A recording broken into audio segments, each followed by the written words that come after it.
Assalamualaikum warahmatullahi wabarakatuh. Apa kabar pemirsa? Tentunya harus semangat pasca cuti Lebaran Idul Fitri 1443 Hijriah. Dan kami kembali hadir untuk menyajikan rangkuman informasi terkini seputar Kota Padang Panjang untuk Anda. Dari Komen Center Kota Padang Panjang, inilah Padang Panjang Sepekan bersama saya Sinta Kurnia.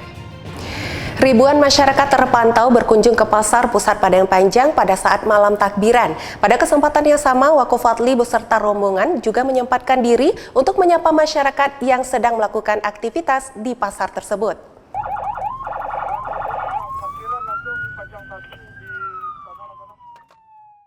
Kunjungan ke Pasar Pusat Padang Panjang membludak pada malam takbiran Ahad 1 Mei 2022. Ribuan masyarakat terpantau berkunjung ke pasar pusat di kota Serambi Mekah ini. Saat mengunjungi pos pelayanan dan pengamanan Idul Fitri, Wali Kota Fadli Amran bersama Wakil Wali Kota Asrul dan Forkopimda menyempatkan berkunjung langsung ke pasar untuk menyapa para pedagang dan masyarakat beserta perantau yang berkunjung ke pasar. Melihat pasar dipenuhi pengunjung tersebut membuat Wakofadli turut bahagia. Pasalnya, hingga tengah malam transaksi jual-beli masih berlangsung. Hal ini membuktikan geliat ekonomi semakin membaik di Kota Padang Panjang. Pada kesempatan itu, Wakofadli juga berpesan kepada para pengunjung pasar dan pedagang agar tetap menerapkan protokol kesehatan. Wakofadli juga mengatakan, di setiap sudut pasar sudah dilengkapi dengan pengamanan bersama TNI, Polri, Pol PP, Dishub, serta BPBD dan Transtip Pasar. Alhamdulillah hari ini kita memantau keadaan di Pasar Pusat Padang Panjang. Sebelumnya kita juga melihat beberapa posko pengamanan untuk Idul Fitri ini. Mudah-mudahan tetap keselamatan menjadi prioritas kita bersama, dan alhamdulillah kami memantau di Pasar Pusat sangatlah ramai. Kita bersyukur, namun tetap kita harus melihat bahwasanya penting juga untuk menjaga protokol kesehatan. Mudah-mudahan kita semua aman, nyaman, dan insya Allah kegiatan-kegiatan di pra dan pasca Idul Fitri ini selamat, dan tentunya kita berharap sukses. Terima kasih. Apis Raja Alam dan juru kamera Fauzan Aulia Rahman, Padang Panjang Sepekan. Menjadi salah satu alternatif pelaksanaan sholat Id setelah Padang Panjang diguyur hujan, ribuan warga padati Masjid Islamic Center. Allahu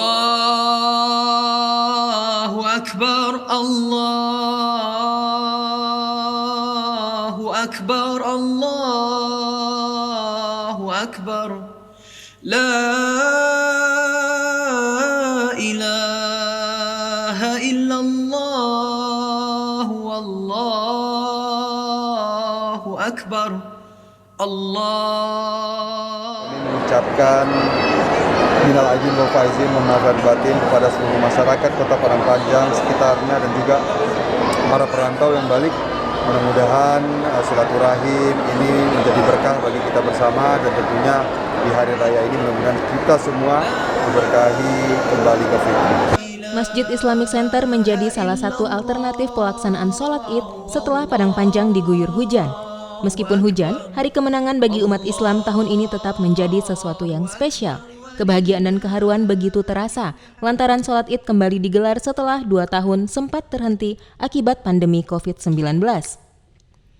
Wali Kota Fadli Amran dalam sambutannya menyampaikan, di momen Idul Fitri ini kerinduan masyarakat melaksanakan sholat Id berjamaah bersama keluarga, kerabat, sanak saudara, handai taulan, teman-teman, termasuk para perantau yang berkesempatan pulang kampung akhirnya bisa terobati.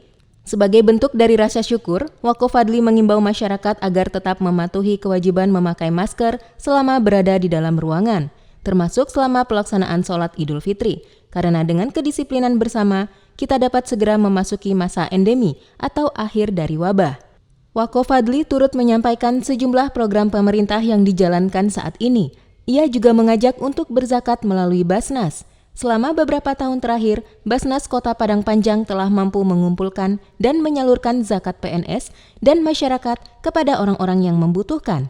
Melalui program Padang Panjang Peduli, Padang Panjang Sehat, Padang Panjang Cerdas, dan Padang Panjang Makmur.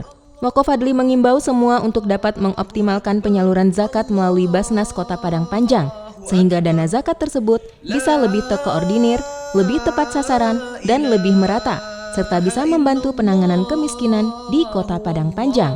Penceramah Alizar dalam tausiahnya mengajak untuk memaknai Idul Fitri kembali berbuka dan kembali menuju kesucian atau fitrah. Kedua hal ini ditujukan kepada yang berhak melaksanakan Ramadan. Puasa membersihkan dari dosa dan noda. Menegakkan Ramadan, maka menghapus dosanya yang telah berlalu. Tampak hadir di antara jamaah, Wakil Wali Kota Asrul, dan pejabat terkait lainnya.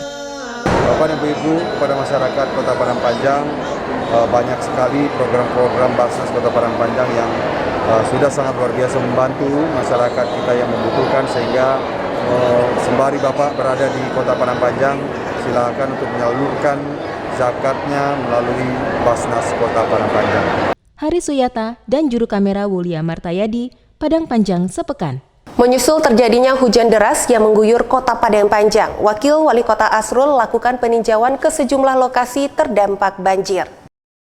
Wakil Wali Kota Asrul lakukan peninjauan sejumlah lokasi terdampak banjir pada Selasa, 3 Mei 2022 malam, menyusul terjadinya hujan dengan intensitas tinggi yang mengguyur Kota Padang Panjang sejak Selasa sore. Didampingi Kepala Badan Penanggulangan Bencana Daerah Kesbangpol I Putu Venda, Wawako Asrul meninjau Gang Kecap, Kelurahan Pasar Baru, dan lokasi longsor di RT 20 Kelurahan Kampung Manggis. Khusus untuk tanah longsor, Wawako Asrul mengatakan nantinya akan langsung dilaporkan kepada Wali Kota untuk meminta persetujuan penggunaan dana BTT atau bantuan tak terduga di BPBD Kesbangpol guna pengedaman di lokasi longsor. Warga yang terdampak banjir langsung diserahkan bantuan kebutuhan sementara melalui Dinas Sosial. Yang pertama tadi banjir di Pasar Baru, ada sekitar beberapa rumah yang terendam banjir. Jadi kita kunjung ke sana, kemudian dapat informasi lagi di RT 22 Kampung Manggis ada tanah longsor. Jadi kita bersama dengan Kepala BPBD RT 22 mencarikan solusi tentang penanggulangan longsor yang ada di RT 22 ini. Dega Paduana dan juru kamera Fauzan Aulia Rahman, Padang Panjang sepekan.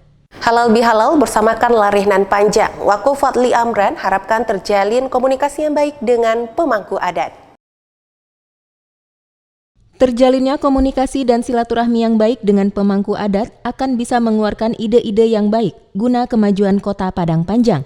Hal ini seperti diutarakan Wali Kota Fadli Amran saat halal bihalal bersama Kerapatan Adat Nagari atau KAN Larihnan Panjang Ahad 8 Mei 2022 di Balai Rung Adat KAN di Kelurahan Koto Panjang, Kecamatan Padang Panjang Timur. Wako Fadli berharap melalui yayasan dan program konkret dari KAN Larihnan Panjang dapat melahirkan anak muda yang punya fighting spirit di bidang kepemudaan maupun bidang-bidang lainnya. Wako Fadli dalam kesempatan ini juga menyampaikan harapannya kepada Nini Mama agar Padang Panjang bersiap menjadi pilot project sesuai dengan kerjasama Polda bersama Lembaga Kerapatan Adat Alam Minangkabau atau LKAAM Sumatera Barat terkait restoratif justice. Restoratif justice merupakan penyelesaian hukum di masyarakat dengan memberi peran kepada Nini Mama untuk membantu penyelesaian kasus tipiring atau tindak pidana ringan dan tindak pidana umum ringan lainnya. Sementara itu, Ketua KAN Larihnan Panjang, MA Datua Sararajo, dalam kesempatan itu berharap semakin meningkatnya peranan Nini Mama dalam pembinaan generasi muda. Ia mengajak semua untuk bersama-sama selalu mengingatkan anak dan kemenakan perlunya menjaga raso jopareso. Saat ini marak sekali permainan game online. Disinilah hendaknya Nini Mama dapat berperan agar hal-hal yang dapat merusak generasi dapat diminimalisir. Kegiatan ini diakhiri dengan pemberian tausiah oleh Ustadz Icip Haryanto. Dalam artian tentu untuk mempererat silaturahmi dan banyak PR yang perlu di follow up kan gitu. Waktu itu janji bukan kuangku adalah bagaimana bidang hukum, bagaimana bidang perizinan nanti bisa bertemu untuk merealisasikan yayasan yang insya Allah bersama-sama kita coba pikirkan bagaimana langkah ke depan itu. Andes Maradona dan juru kamera Fauzan M. Aldea, Padang Panjang sepekan. Sebanyak 44 orang calon jamaah haji Kota Padang Panjang yang akan berangkat di awal Juni mendatang lakukan medical check-up di RSUD Kota Padang Panjang. Medical check-up kepada 44 orang jamaah calon haji yang dilaksanakan dibagi menjadi 2 sesi. Sesi pertama untuk 22 orang dilaksanakan Senin 9 Mei 2022 dan sesi kedua Selasa 10 Mei 2022 dilakukan kepada 22 orang lainnya. Dokter Poliklinik Umum Dasri mengatakan, medical check-up yang dilakukan sebelumnya juga sudah dilaksanakan pemeriksaan kesehatan di puskesmas, lalu dilanjutkan dengan pemeriksaan di rumah sakit umum daerah. Medical check-up atau MCU yang dilakukan di RSUD tersebut mulai dari pemeriksaan laboratorium, dilanjutkan dengan pemeriksaan di poli umum dan gigi, kemudian pemeriksaan di poli spesialis. Pada poli spesialis dilakukan pemeriksaan di poli mata, THT, jiwa, penyakit-penyakit dalam, serta jantung. Pemeriksaan ini menjadi syarat penting untuk keberangkatan jamaah calon haji, agar saat melaksanakan ibadah haji, para jamaah khusyuk dan lancar dalam beribadah. Cynthia Putri Lydia dan juru kamera Fauzan Aulia Rahman, Padang Panjang sepekan. Memastikan kehadiran ASN usai cuti lebaran, Wakil Wali Kota Padang Panjang Asrul lakukan sidak dan silaturahmi ke seluruh OPD pada Senin 9 Mei 2022. Wakil Wali Kota Asrul didampingi Asisten Bidang Administrasi Umum Setdako Martoni dan Kepala Badan Kepegawaian dan Pengembangan Sumber Daya Manusia atau BKPSDM Rudi Suarman lakukan sidak kehadiran aparatur sipil negara pasca libur panjang Lebaran. Setelah melakukan sidak, Wawako Asrul menyampaikan pada hari pertama masuk kerja tidak ada ASN yang tidak masuk tanpa keterangan. Ada beberapa ASN yang tidak hadir karena dalam masa cuti. Atas nama pimpinan, Wawako Asrul berterima kasih kepada seluruh ASN yang sudah mematuhi disiplin kepegawaian. Wawako Asrul juga berharap kepada ASN untuk bisa melakukan kembali pelayanan kepada masyarakat seperti biasanya setelah lama libur karena Lebaran. Dega Paduana dan juru kamera Wulia Martayadi, Padang Panjang sepekan. Iya tuh lah.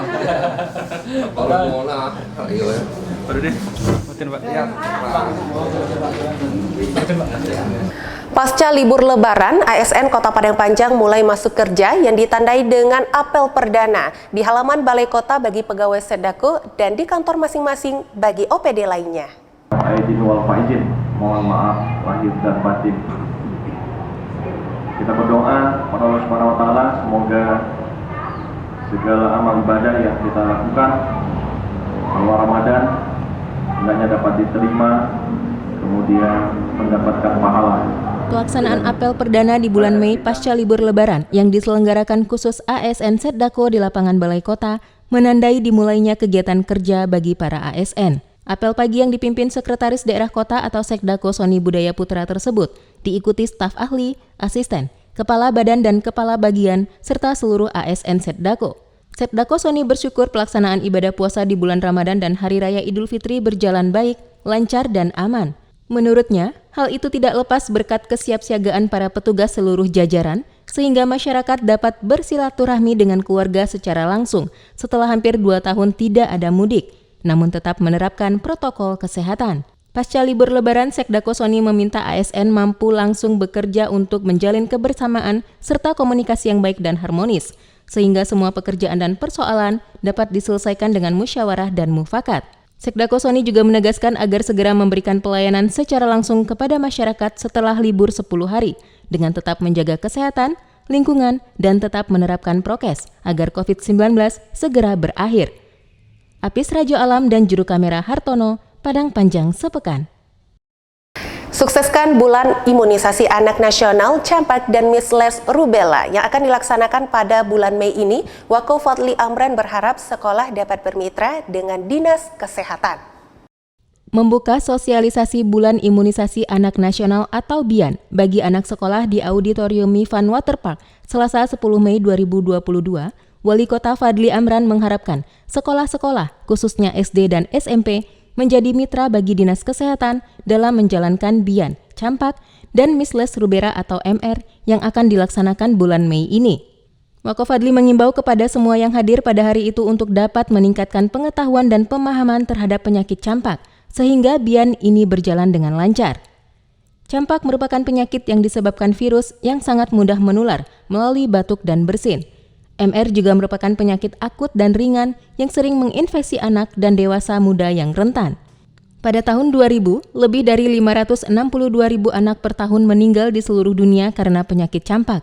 Dengan pemberian imunisasi campak dan berbagai upaya yang telah dilakukan, maka pada 2014 kematian akibat campak menurun menjadi 115.000 per tahun dengan perkiraan 314 anak per hari.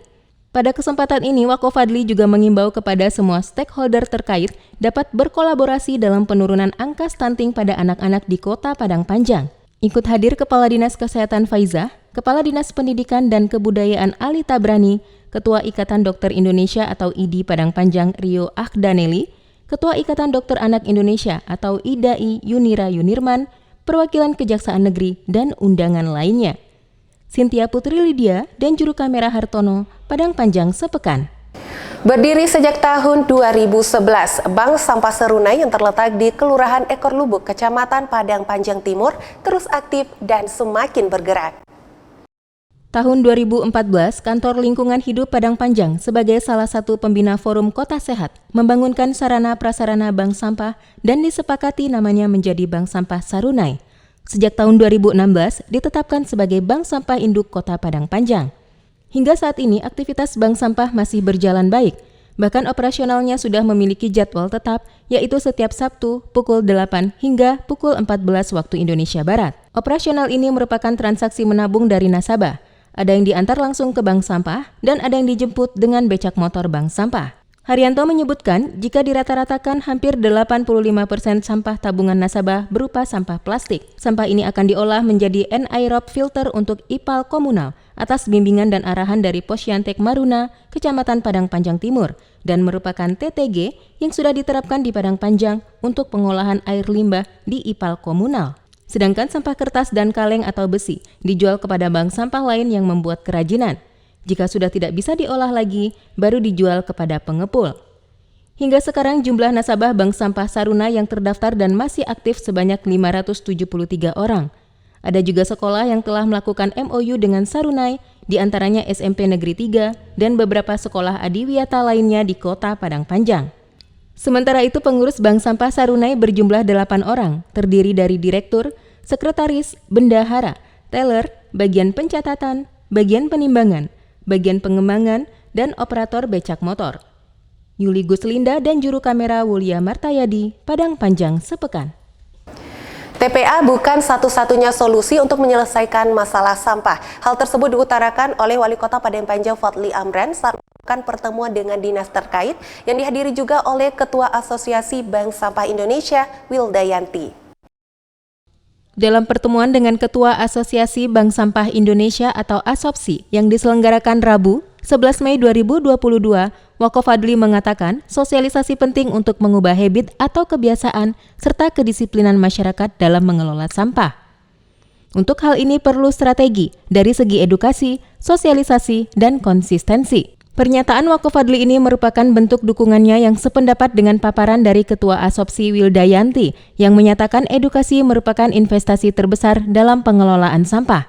Wakofadli meminta dilakukan kerjasama dengan sejumlah lembaga guna mendidik masyarakat terhadap pengolahan sampah. Hendaknya juga bisa bersinergi dengan instansi lain seperti BUMN melalui kontribusi lewat program Corporate Social Responsibility atau CSR-nya di bidang pengolahan sampah. Sebelumnya, Wilda menjelaskan, pengelolaan sampah bukan sekedar mengolah sampah menjadi pupuk kompos atau makanan ternak. Ada 4 kekuatan dasar pengelolaan sampah, yaitu edukasi, lingkungan, sosial, dan ekonomi. Lebih lanjut menurutnya, salah kaprah kerap terjadi. Masyarakat menganggap teknologilah yang paling mahal, padahal yang terpenting ialah edukasi. Selain itu, ekonomi juga harus bergerak karena standar pembiayaan sampah saat ini masih minim di bawah standar. Hari Suyata dan juru kamera Hartono, Padang Panjang sepekan. Terima SK dari Wali Kota Padang Panjang Fadli Amran sebanyak 51 CPNS dan 27 P3K diharapkan berprestasi dan brilian. Didampingi Wakil Wali Kota Asrul dan Sekdako Soni Budaya Putra, SK CPNS Formasi tahun 2021 diserahkan Wali Kota Fadli Amran secara simbolis kepada 15 orang tenaga kesehatan, 36 orang tenaga teknis, serta 3 orang dari Sekolah Tinggi Transportasi Darat atau STTD. Sementara itu SK PPPK diserahkan untuk formasi guru tahap 1 sebanyak 20 orang dan tahap 2 sebanyak 7 orang. Wakofadli dalam sambutannya menyampaikan agar aparatur sipil negara atau ASN yang mendapatkan SK tersebut dapat menjadi abdi negara yang berprestasi dan brilian, serta selalu mengupgrade dirinya. Lebih lanjut, Wakofadli mengajak ASN mampu memahami visi misi Padang Panjang sebagai kota cerdas dan berintegritas. ASN hendaknya terus menggali pengalaman, melakukan hal-hal baru yang menjadi tantangan dan pemikiran untuk diselesaikan. Wako Fadli juga meminta ASN perkuat jati diri sebagai abdi negara, bersama menjadi garda terdepan untuk memajukan visi dan misi, serta bertanggung jawab menyampaikan dan mengedukasi program-program pemerintah kepada masyarakat. Dijelaskan pula oleh Wako Fadli, Kota Padang Panjang sebagai kota cerdas berintegritas, hendaknya betul-betul bersih dari KKN. ASN harus membulatkan tekad mengabdi kepada negara sesuai dengan UUD dan Pancasila. Acara tersebut turut dihadiri Kepala Dinas dan pejabat terkait lainnya. Haris Suyata dan juru kamera Hartono, Padang Panjang sepekan. Menghadiri kegiatan halal bihalal yang dilaksanakan di kantor kelurahan Balai-Balai, Wako Fadli Amran harapkan perangkat kelurahan dapat bersinergi dan berkolaborasi dengan masyarakat. Menjaga tali silaturahmi, Wali Kota Fadli Amran harapkan pemerintah dan masyarakat harus bisa saling berkolaborasi dengan menjalin komunikasi, mulai dari RT ke lurah, lurah ke camat, organisasi ke organisasi, dan masyarakat ke pemerintah. Hal ini disampaikannya saat menghadiri kegiatan halal bihalal yang digelar di Kelurahan Balai-Balai, Kecamatan Padang Panjang Barat, Kamis 12 Mei 2022. Wako Fadli berpesan kepada seluruh perangkat kelurahan untuk selalu bersilaturahmi dan bersinergi dalam menjaga kekompakan dan selalu melibatkan warga, tokoh masyarakat, serta pemuda-pemudi dalam setiap program kegiatan. Menurutnya, silaturahmi adalah kunci dari kekeluargaan. Komunikasi antar wilayah dan masyarakat bisa menjadi lebih baik, bisa memberikan saran ataupun memberikan berbagai informasi sehingga bisa tersebar lebih cepat. Wako Fadli berharap lurah dapat melahirkan program-program yang lebih memajukan, khususnya di Kelurahan Balai-Balai, dan itu tidak luput dari visi misi pemerintah kota untuk memajukan Padang Panjang yang bermarwah dan bermartabat. Sementara itu, Lurah Balai-Balai Icip Haryanto berharap kepada masyarakat dan organisasi masyarakat di kelurahan tersebut dapat mengambil bagian dalam pembangunan kelurahan yang lebih maju ke depannya. Kegiatan tersebut turut diikuti Kepala Bapeda Rusdianto, warga sekitar, tokoh masyarakat, dan organisasi masyarakat dengan menghadirkan penceramah Buya Hamidi. Rifki Mahendra dan juru kamera Hartono, Padang Panjang sepekan. Digelar pada 26 Juni mendatang, Wako Fadli Amran harapkan Lomba Pacu Kudo bisa cerminkan ale anak nagari Pabasko. Menghadiri rapat pembentukan panitia pelaksana kegiatan Lomba Pacu Kudo di Hall Lantai 3 Balai Kota, Kamis 12 Mei 2022, Wali Kota Fadli Amran meminta Lomba Pacu Kudo Pabasko yang akan diadakan pada 26 Juni mendatang di Gelanggang Pacuan Kudo Bancalawe bisa benar-benar mencerminkan ale anak nagari Pabasko. Rapat tersebut juga diikuti Sekdako Soni Budaya Putra, Pengurus Persatuan Olahraga Berkuda Seluruh Indonesia atau Pordasi Padang Panjang, Kepala OPD, pengurus KONI, dan pegiat olahraga pacuan kuda lainnya. Wako Fadli selaku Ketua Umum Pordasi Padang Panjang meminta panitia pelaksana berkolaborasi dengan semua pihak. Ia meminta OPD terkait untuk ikut serta langsung dalam kepanitiaan agar event ini benar-benar terkemas dengan baik. Panitia juga harus bisa berkoordinasi dengan Forkopimda, khususnya Polres, untuk perizinan dan pengamanan. Wako Fadli berharap event ini bisa menjadi momen silaturahmi Niniak Mama dan masyarakat Sepabasko. Selain itu, ia juga menginstruksikan kepada OPD terkait untuk bisa mempersiapkan yang memang dibutuhkan, di antaranya infrastruktur, trek pacuan, dan lainnya untuk kelancaran dan suksesnya Lomba Pacu Kudo ini. Dega Paduana dan juru kamera Fauzan Aulia Rahman, Padang Panjang sepekan. Informasi tadi mengakhiri Padang Panjang sepekan edisi kali ini. Pemirsa, kembali kami mengingatkan bahwa COVID-19 masih ada. Jangan abaikan protokol kesehatan dimanapun Anda berada. Saya Sinta Kurnia beserta seluruh kru yang bertugas mengucapkan terima kasih dan sampai jumpa. Wassalamualaikum warahmatullahi wabarakatuh.